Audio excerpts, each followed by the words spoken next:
Hi everyone, myself Priyanka Gupta and I'm here for explaining you the class 12 chapter first from the book.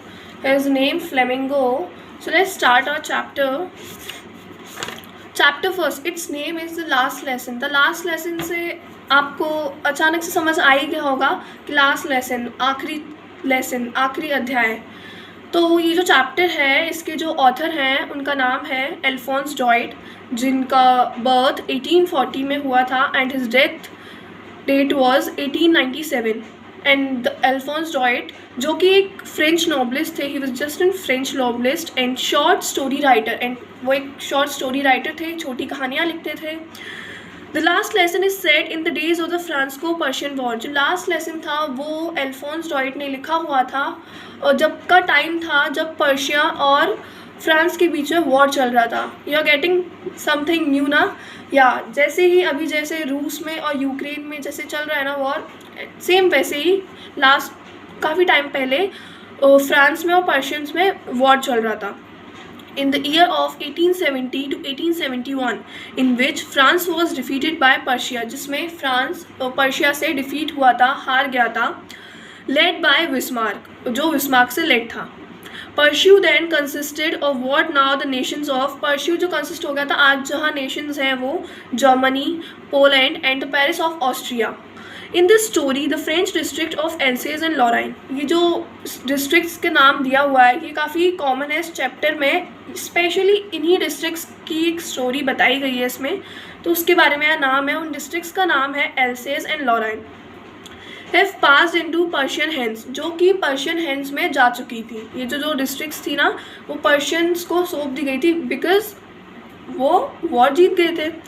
Read the story to find out what effect this had on the life of school. तो इस story में बताया गया है कि उस war से school पर क्या इफेक्ट पड़ा था, उस पर स्टोरी बेस्ड है। So let's start it.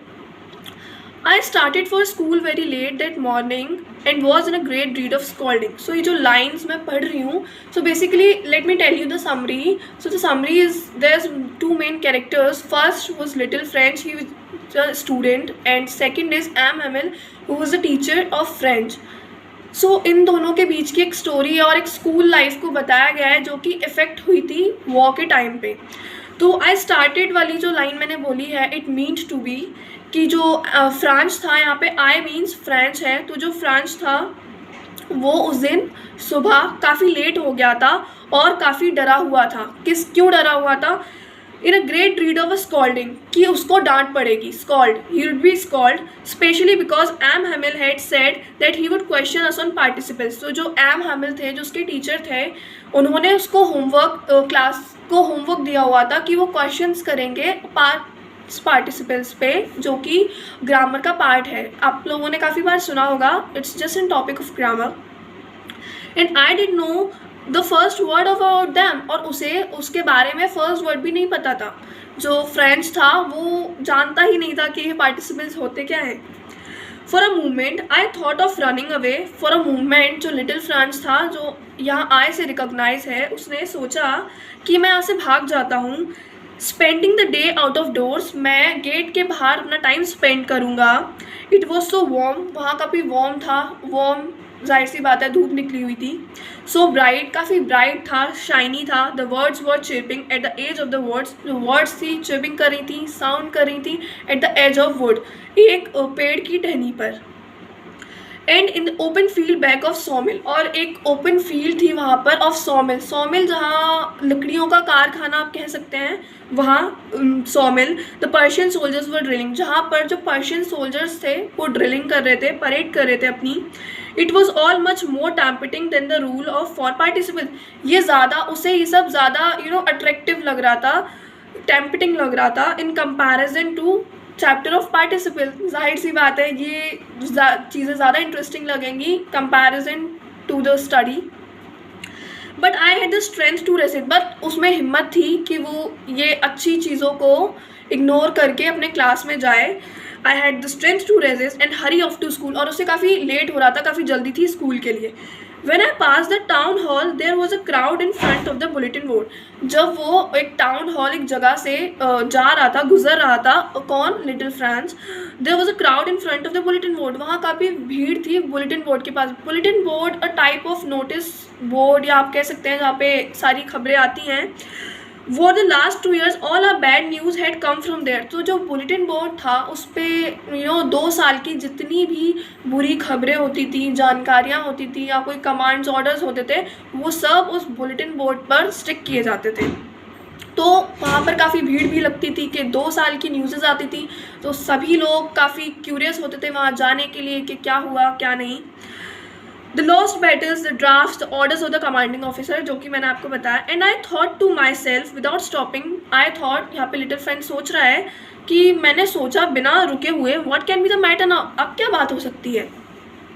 Then as I hurried by as fast I could go, but वो काफ़ी लेट हो रहा था, वो जितनी जल्दी जा सकता था वो अपने स्कूल के लिए रवाना हुआ. द ब्लैक स्मिथ लोहार, जिसका नाम था वॉचर, हु वॉज देयर, जो कि वहाँ था बुलेटिन बोर्ड के पास, विथ हिज अप्रेंटिस, जो एक बुद्धिजीवी के साथ था. बिकॉज इट्स ऑब्वियस कि ब्लैक स्मिथ थे तो वो थोड़ा इलिटरेट थे, वो नहीं समझ पा रहे थे द न्यूज़ेस और जो भी वहाँ था, तो वो अपने साथ एक अप्रेंटिस, एक नॉलेजर को लेके आए थे, जो कि उन्हें वो बुलेटिन की न्यूज़ेस पढ़ के बता रहा था. कॉल्ड आफ्टर मी, उसने फ्रेंड्स को बुलाया. डोंट गो सो फास्ट बब फ्रांस में बच्चे को बोला जाता है. डोंट गो सो फास्ट, इतना जल्दी मत जाओ. You will get to your school in plenty of time, तुम अपने स्कूल जल्दी पहुंच जाओगे, बहुत सारा समय है. I thought he was making fun of me, तो फ्रांस को लगा कि ये मेरा शायद मजाक उड़ा रहे हैं. And reached M Hamel's little garden all out of breath, और वो वहाँ से इग्नोर करते हुए भागा एम हेमिल के गार्डन स्कूल तक पहुँचा, सांस लेते हुए, आउट ऑफ ब्रीथिंग, जो जा रहा था. यूजुअली व्हेन स्कूल बिगिन, मतलब अक्सर जब स्कूल चालू होता था, देयर वाज अ ग्रेट बसल, काफ़ी शोर होता था, which could be heard out in the street, जो स्कूल का शोर होता था वो गली के बाहर भी सुनाई देता था, इतना ज़्यादा शोर होता था.